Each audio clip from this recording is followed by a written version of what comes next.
Welcome to Third Floor Views, a production of Chesapeake Family Life where we talk about health, education, and living with kids. I'm your host, Janet Jefferson. Today, we're talking about Two Strikes Theater Collective, a local Baltimore theater company, about their current projects and upcoming shows. Joining us is Aladrian Wetzel, Executive Director of Two Strikes Theater Collective. Welcome, and thank you so much for being here today. Thank you for having me. To our viewers, this episode is a pre-recorded show, so we won't be answering any live questions, but we always love to hear your comments. So please feel free to post any comments in the comments section. Well, let's jump right in. First, I'd love to hear just a little bit about Two Strikes Theater Collective and your mission, the work that you're doing. Sure. Two Strikes mission, well, just start by saying the mission statement. I think it's strong and impactful and powerful. Two Strikes Theater Collective, our mission statement is to create art that is unapologetically Black femme, to upset the white patriarchal status quo, and to provide creative outlets for Black women in the Baltimore community to express themselves through art. And that's kind of like the main juicy nuggets of why we were created. I know sometimes people are always wondering, like, why the name Two Strikes? Like, what does that mean? And I heard many years ago that I was born with two strikes against me, being a woman and being Black. Right? Not only do I have to deal with racism, but I also have to deal with misogyny and sexism as well. And so the whole idea of Two Strikes was really to create a place where we could take those two strikes, things that are seen as a negative, and kind of turn them on their head and turn them as a positive. Because I love being a Black woman. I want to support other Black women, and especially I want to make sure that our stories are told, that we're telling our stories, and other people are seeing them and appreciating them. I love your mission. I love just how strong, and I love the language that you use. It makes me just want to like say, yes. Like, yeah, like go out and do something, right? Exactly, It definitely exactly. is a call to action, definitely. So with that, so you were founded in 2019 in the summer in Mhm. July. What was the local theater scene like for women of color before you guys came sort of into the play? What made you want to start Two Strikes? Right. So what made us start, and there's about 5 or 6 of us here as a part of the organization. And we're all Black women, in various ages, and we kind of been in the theater community, on and off for the last several years. Um, we really we saw a need that wasn't necessarily being met. Very rarely do, especially Black women, but women of color, get the opportunity to be on stage.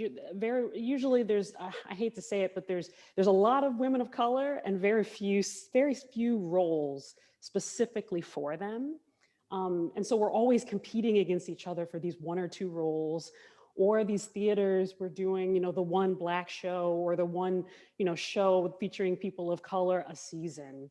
Um, and we didn't want to do that, right? I'm a kind of person, like, I love to see a reflection of myself on stage, right? That's the whole idea. Like, life at theater is like life. Like, it's a mirror, it's a reflection of what's going on in society, it's a reflection of what's happening. And I wasn't seeing me enough. And I'm kind of a go-getter kind of person, as are the girls in my as a part of the company. And we said, well, if we don't see it happening, why not just make it happen?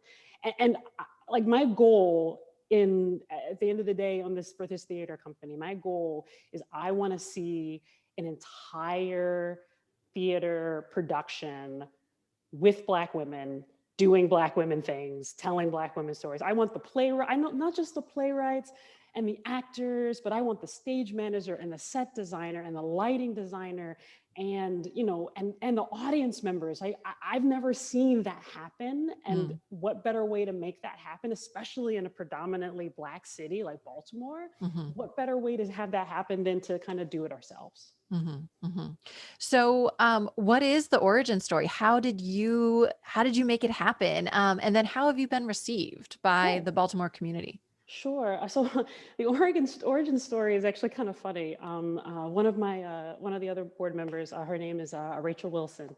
She just jokingly said on Facebook. Her and I've been friends for a number of years, and she jokingly said on Facebook, she's like, "Aladrian, we should start a theater company called like Black Girl Theater, like Black Girl Magic Productions, right? Black Girl Magic Productions in like big letters." And I like responded to her. I was like, actually, that's not a bad idea. And then one of our other mutual friends like tagged on to that, and then like another mutual, so it was like three more people tagged on. And they're like, yeah, we should do this. And then one of the other women, she had another friend who I had kind of met tangentially, who is, I guess now, the other half of the Two Strikes brain. Her name is Kristen Cromwell. She's the director of play development. But her and I started talking, and we said, I think we can kind of do this, and let's all meet. And we had an initial meeting. Probably was it the early part of 2019, like the end of 2018. I think early 2019 is when we like settled on the name, and then I got a friend of mine to do the logo for us, which is awesome. I love our logo. And then we ended up having, I think it was the summer, yes, July of 2019, we had our first meeting where we actually did like a happy hour, and we invited other women of color and other Black women to actually meet and kind of talk about kind of some ideas that they had or things that they would want to see on stage, and kind of get like the ball rolling. And from there we kind of created the mission statement and kind of started going on a path to kind of see what this collective would look like. Mm-hmm. And then obviously COVID happened, and it kind of turned things on its head. So Right, right. And then how's the community reacted to your work so far? right. I think that the community has opened us has supported us with open arms. Hmm. I think again, us being a collective for and by Black women, we're kind of in this Venn diagram, like the little piece in the middle, right? There's theaters in Baltimore that kind of cater to the African American community.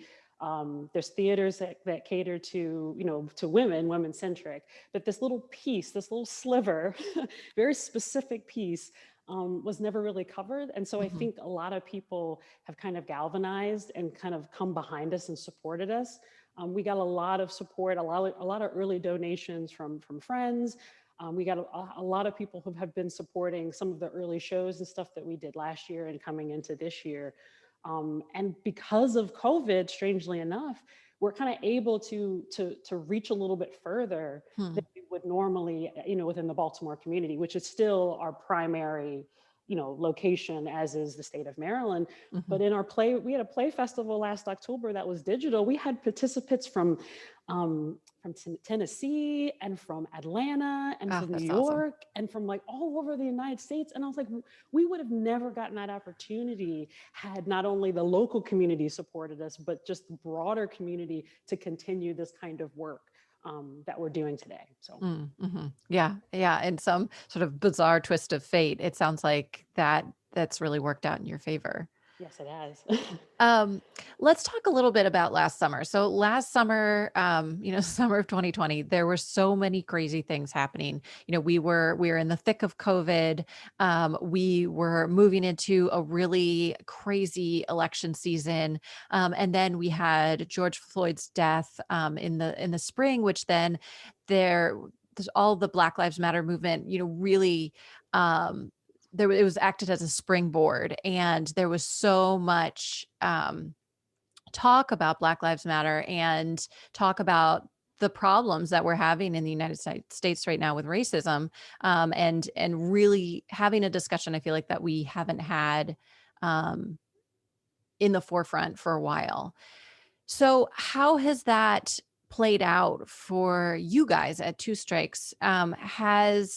Have you felt some of those pieces, those really big national conversations hit you and your work? Have people been even more excited to support you, or has COVID drowned out a lot of this conversation, or has it amplified it because people are sitting at home? How have all of these different pieces come together for you, for better or worse?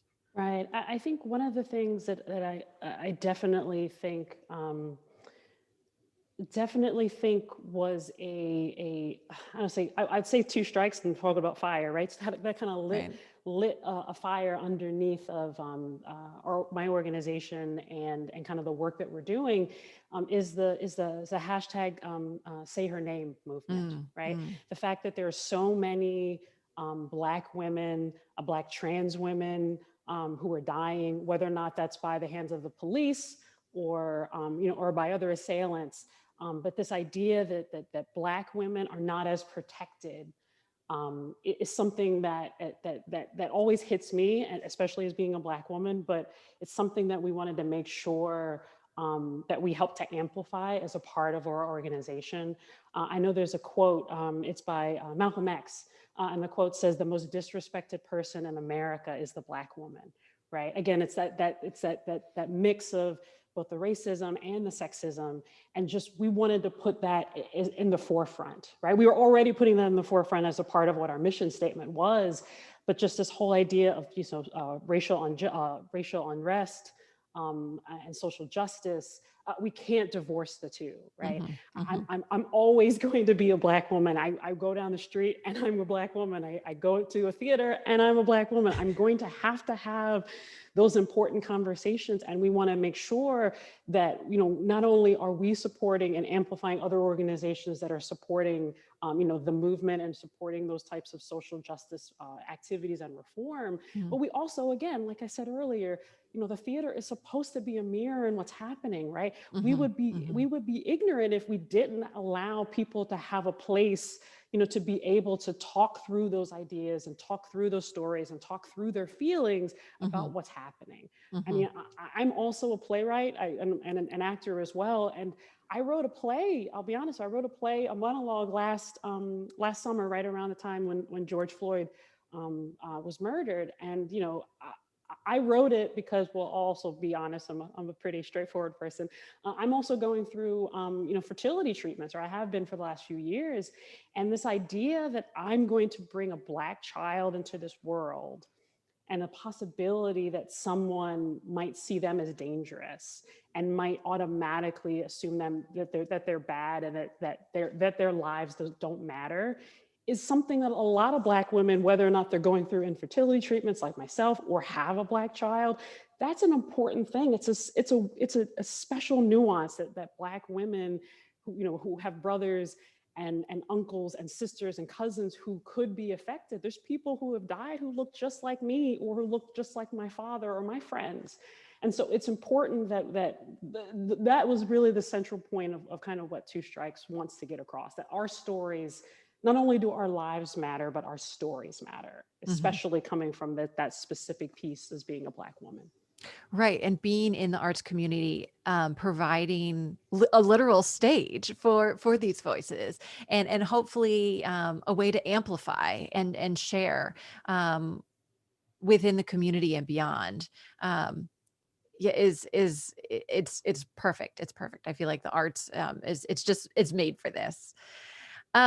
Let's pivot just a little bit and talk about what you're doing right now. So what are some of the projects that Two Strikes is doing right now, and how is it going? I want to hear all about the good stuff, the fun All the stuff. good stuff, all the good stuff. So one project that we really had the great opportunity to do is we were actually able to work with Baltimore Center Stage. We did a co-production with them. It was called their Bridge series, where they have a series of readings of short plays and then have a discussion afterwards. So on Thursday, we just had this event, and we actually read the play Florence by Alice Childress. Mm, She is a foremother of Black theater. She was one of the first, Black female playwrights to produce, on and off Broadway. She was a director.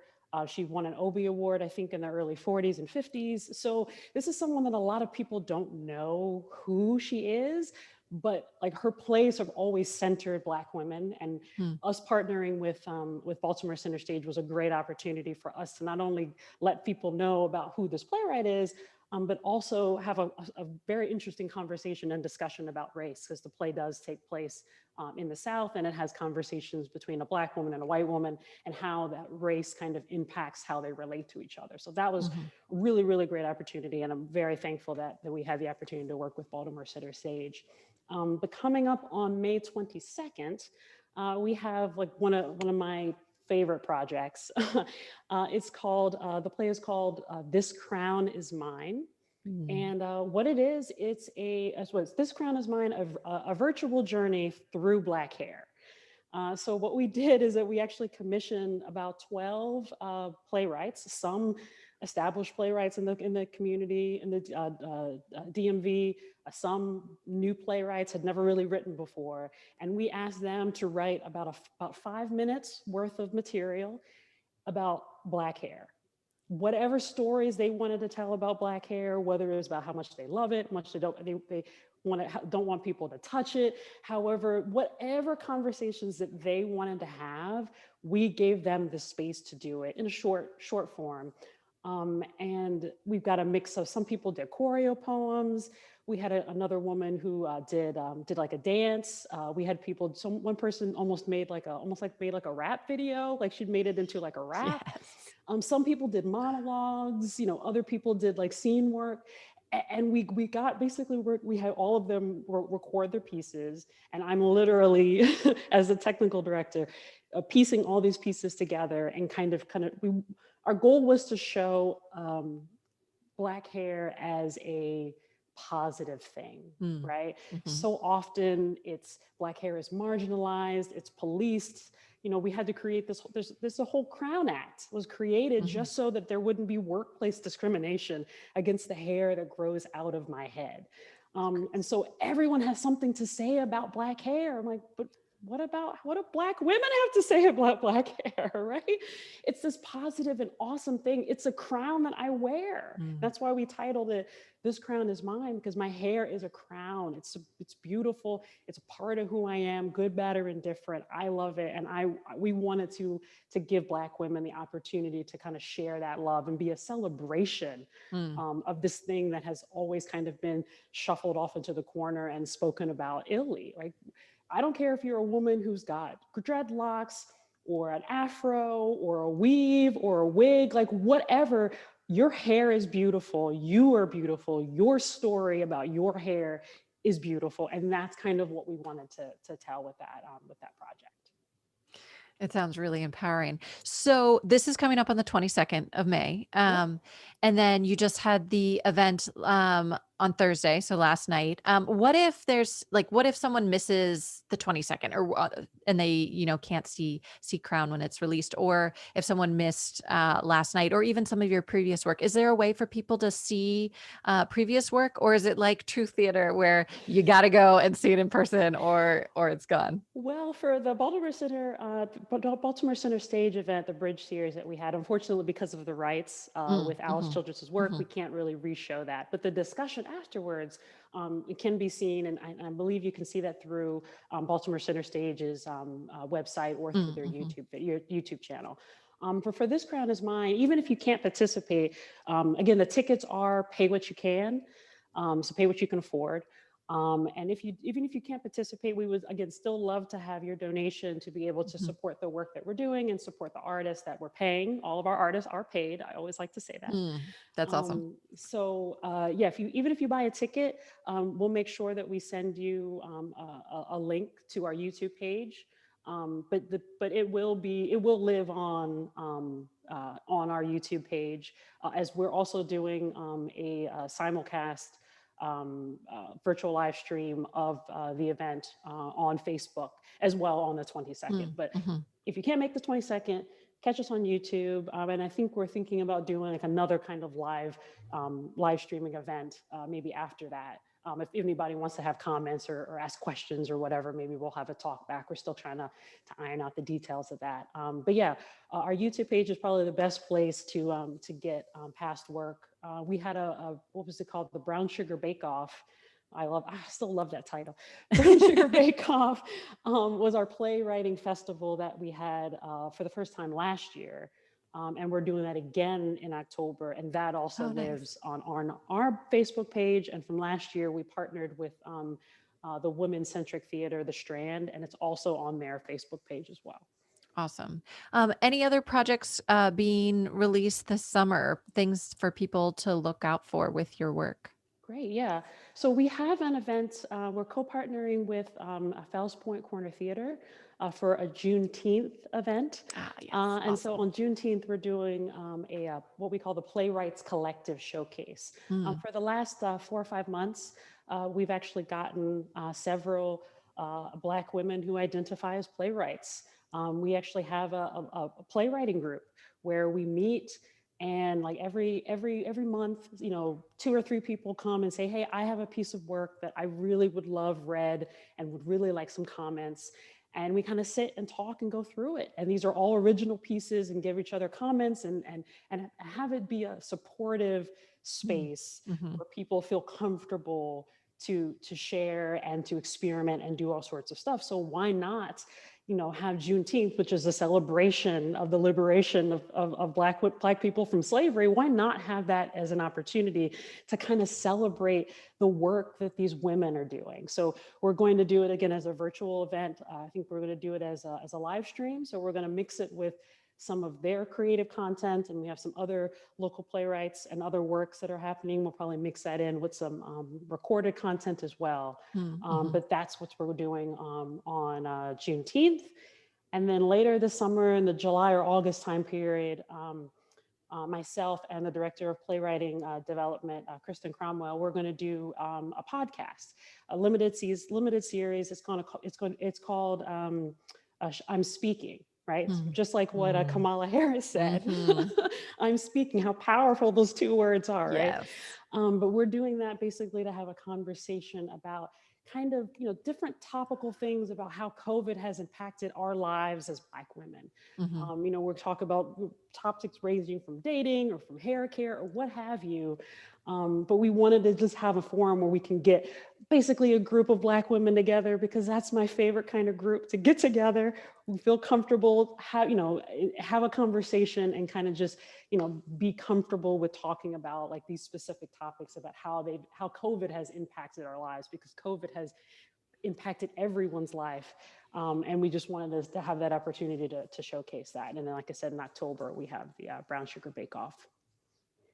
It's so many exciting things coming up. It sounds I awesome. I know it's so much work. I was like, we might have bit off more than we could chew, but we'll definitely give it a try. We'll give it a go. So then what's next? What are sort of your hopes and dreams for Two Strikes Theater Collective? Where do you see or hope that this will go? Well, other than take over the world, I mean, that's the first answer, right? Yes.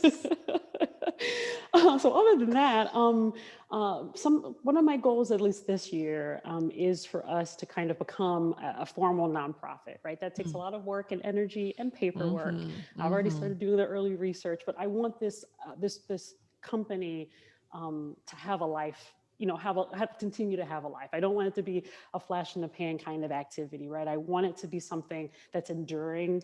And I think we can get a lot more opportunities, both from a grant perspective, and other opportunities moving forward, if we're able to kind of have that kind of structure behind it. So that's mhm, kind of the goal. Right now, we're just a collection of several artists who are very empowered and interested in doing this work. But I think putting that structure behind it will give it a better foundation moving mhm, forward. So that's kind mhm. of the goal. And then obviously at some point, we'll see how it happens. Fingers crossed. I do want to start having some full in-person shows, whether or not that's a hybrid, from a filmed material mixed with live material. We still have to figure out. But I do want to have a full-scale show, where we can actually do that kind of stuff like I spoke about earlier. Have that all Black female cast, crew, the whole 9 yards. And I will be remiss if I also didn't add that we also want to make sure that we put an education component into it. Oh, yes. I've always been a kind of person who I like to learn a lot of new skills, right? I started as an actor, and then I got bored with that. So I said, I'll try directing. And I got bored with that, and I tried producing. And I got bored with that, and I tried stage managing. So like, but I'm not everybody is like me, right? I'm also an engineer by trade. Like I'm a mechanical engineer doing all this crazy artwork. So I'm already weird. Oh, that's awesome. But I know not everyone's like me, and they might not feel as comfortable, asking or trying new things. And Mm-hmm. very often, what I found is in the Baltimore, especially the Baltimore community, within the theater community, is that people will email me and say, "Hey, Aladrian, can you direct this Black show?" And I'm like, "Okay, great." And then I talked to another friend of mine. I'm like, "Hey, I got asked to direct this show." She's like, "Me too." I was like, "Are we the only two Black women directors in Baltimore? I mean, Oh my gosh. there's got to be a couple more." So I hope so. I hope so. There's several more. I kid, but you know what you know what I'm Yeah, trying to yeah, say. yeah, It's like the same people keep getting yeah. pinged over and over again. And not only are we trying to allow the opportunity for Black women to not only be playwrights and tell their stories, but we want to give the opportunities for Black women to learn directing, right? Mm-hmm. And learn Mm-hmm. stage managing and learn producing. Because if they don't have the opportunity to learn, then if somebody asks or needs that particular skill set, then there's a void, there's this Right. hole, right?